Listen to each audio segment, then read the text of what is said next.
Hi, this is Dan Smith of DPS Legal Counsel, and welcome to today's podcast episode of Business is More Exciting Than Any Game, where I talk about issues of interest to small businesses and entrepreneurs. And I'm starting a new series today dealing with contract issues, and I'm going to call this series, which I'll be doing periodically, Stronger Than Oak. And it's going to be about some of the issues that arise when two parties try to enter into or do enter into a contract. Today's episode of Stronger Than Oak is going to talk about fraudulent inducement for contract in Tennessee, and whether or not no-reliance clauses, where basically a party says, a party that enters into agreement will say, I'm not relying on anything you're telling me. I'm a big boy, and so I'm making my own decision. Whatever you tell me, I'm putting no reliance on that. So the question is whether in Tennessee no-reliance clauses are enforceable. So I thought about this issue a little bit because of the case going on in New York State with former President Donald Trump. Now, that's a slightly different issue, and I've only been following it from afar, watching the news.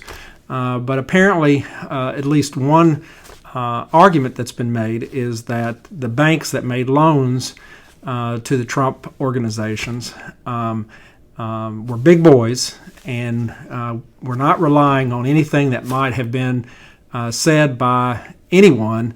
They were big boys and could do their own due diligence, and so if there were some mistakes, misrepresentations, or anything of that sort in anything, including appraisals or whatever, it was up to them to check into things themselves.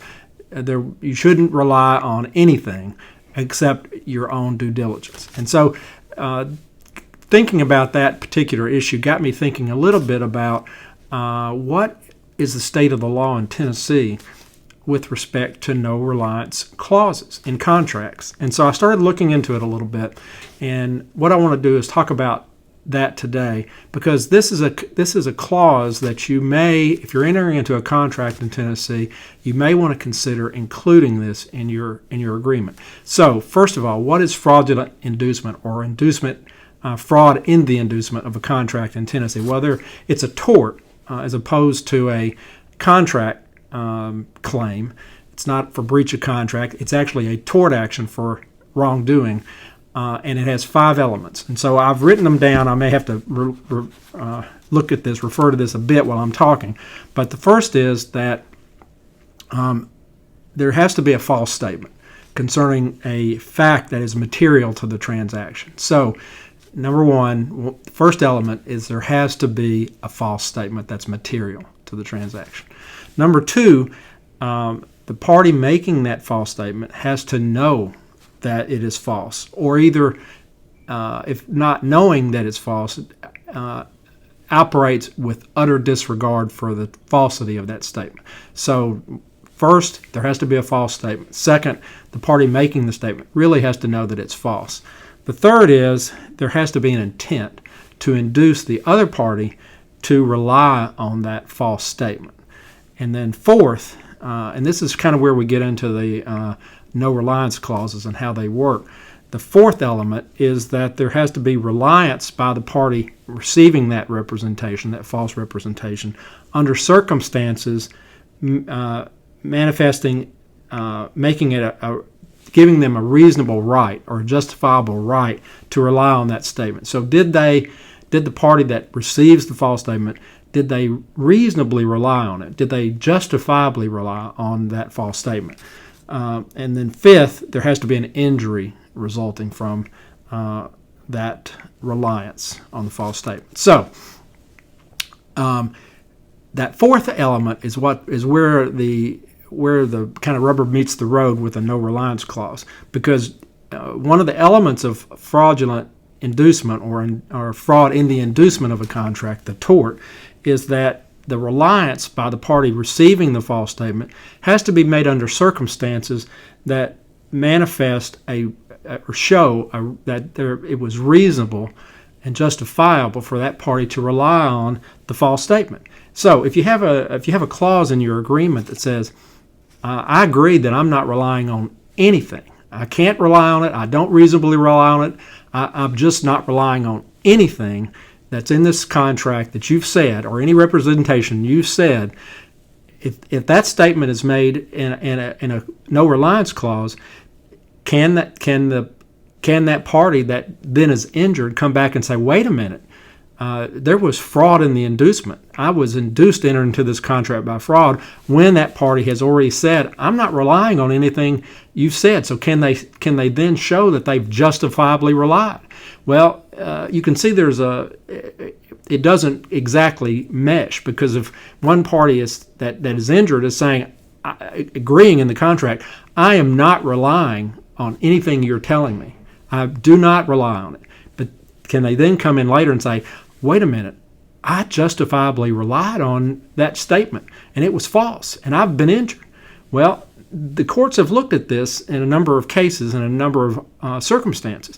It really hasn't, to my knowledge, come up in Tennessee in any court cases that are directly on point. There is a case in Tennessee that came out several years ago, Tennessee Supreme Court, that talks about fraudulent inducement, talks about whether or not there's another doctrine called the economic loss doctrine, whether that applied in the case of a claimed fraudulent inducement. Basically, we won't get into that because that's a different discussion topic. But basically, it's a different issue. The court didn't really look at a no-reliance clause. But in a footnote, the court in that case, which was the Milan Supply Chain Solutions, Inc. versus Navistar, Inc., in that case, in footnote number 18, the court said, the Tennessee Supreme Court said, it should be noted, however, that other principles may operate independently of the economic loss doctrine to bar fraudulent inducement claims between contracting parties. For example, the court went on in this footnote, for example, one scholar has opined that a growing number of courts seem to be enforcing contractual no-reliance clauses to bar claims of fraudulent inducement as a matter of law. Okay, so this was dicta. It wasn't an issue that came before the court in that case. But in this footnote, at least there's a statement in the opinion that might lead one to believe that if a proper case came up in Tennessee, that a well-drafted, well-done no-reliance clause might, in fact, bar a fraudulent inducement claim. So there's a recent case in another state that looks at no-reliance clauses, which I thought was quite interesting. There are several cases, obviously, in other jurisdictions. And it's interesting because they call these no-reliance clauses, sometimes they're called fraud insulating clauses. Okay, so that tells you kind of what they're intended to do. They're intended to preclude a party from claiming fraudulent inducement because they're agreeing, they're not relying on anything the other party is saying. So no-reliance clause is what it's generally called. It's also called fraud insulating clauses, and it's also called big boy clauses because, in other words, I'm a big boy. I'm not relying on your representations. I can look at things myself and look after myself. I'm not relying on anything you're saying. And so big boy clauses are often referred to the same thing as no-reliance clauses. Now, in the one particular case where it talked about big boy clauses or no-reliance clauses, it made the point that the party that is injured by a claimed fraudulent inducement really has to be a big boy. So if you put a no-reliance clause in a contract with really a small kind of party that doesn't have the wherewithal to check into things itself, it's not really a big boy that can look after itself, then maybe that no-reliance clause won't be enforced because the party that was injured is not really a big boy. So that's one thing. It may not be. It's not a get out of jail free card that you can just put that language in the contract and think I'm covered, because you really have to look to see who the party is that's making that representation that I'm not relying on what you're telling me. It really does need to be a big boy, not just any old kind of mom and pop business that maybe is not really looking after things as well as other big companies might. Another thing is, in this one case I looked at, the court made a point of saying that a no-reliance clause or a big boy clause really needs to be clearly highlighted in the agreement. You don't want to just hide it among other boilerplate provisions. And sometimes you'll see a no-reliance clause kind of stuck into what's called an integration or merger clause, which says this what's in this on this paper here is our entire agreement, and then there may be some other language that says, and I'm not relying on we're not relying on anything that's not in this agreement. Well, that is not necessarily it might not be necessarily in the opinion of some courts good enough. You need to clearly, if you're going to have a no reliance clause, a big boy clause, you need to have it clearly highlighted and maybe not stick it in a boilerplate provision paragraph with some other provisions. It needs to kind of stand on its own, because it's a very important provision. You're basically having one party saying, I'm looking after myself. I'm not going to bring a claim for fraudulent inducement because I'm not relying on anything you're telling me. So it really needs to be not only a big boy that's entering into the agreement and making that representation, but it needs to be clearly stated in the agreement, clearly highlighted, so that it can't come in later. The party can't come in later and say, wait a minute, that was just stuck in the middle of 6 other paragraphs that had nothing to do with it or had very little to do with it. It needs to kind of stand on its own and be highlighted. So that's another thing. And third, the party that's making that kind of representation of no reliance really needs to have an attorney that is representing it and is looking after its interests. Because if you have just, like I said, a mom and pop kind of contracting party that doesn't even have a lawyer, they're just signing the agreement without having someone review it on their behalf, that's probably not going to be enforceable. In order for it to be a good enforceable no reliance clause, like I said, it needs to have really a big boy making that representation. The clause needs to be clear and kind of highlighted in the agreement, so it's not just hidden away.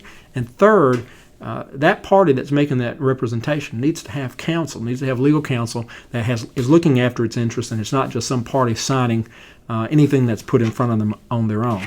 So, all that to say, in the right circumstances, it may be something that a contracting party may want to include in their contracts in the right circumstances, like I say, a no-reliance clause, because that could, in certain circumstances, keep the other party from claiming they were defrauded in the inducement of the contract, that certain fraudulent misrepresentations were made to them to make them enter into the contract. If the party, like a buying party, if you have a sale by one party and a purchase by another party, if the purchaser says, I'm not relying on anything you're telling me about this property, I'm not relying on any appraisal, I'm not relying on any square footage that you give me, I'm not relying on anything that you're telling me, and that party is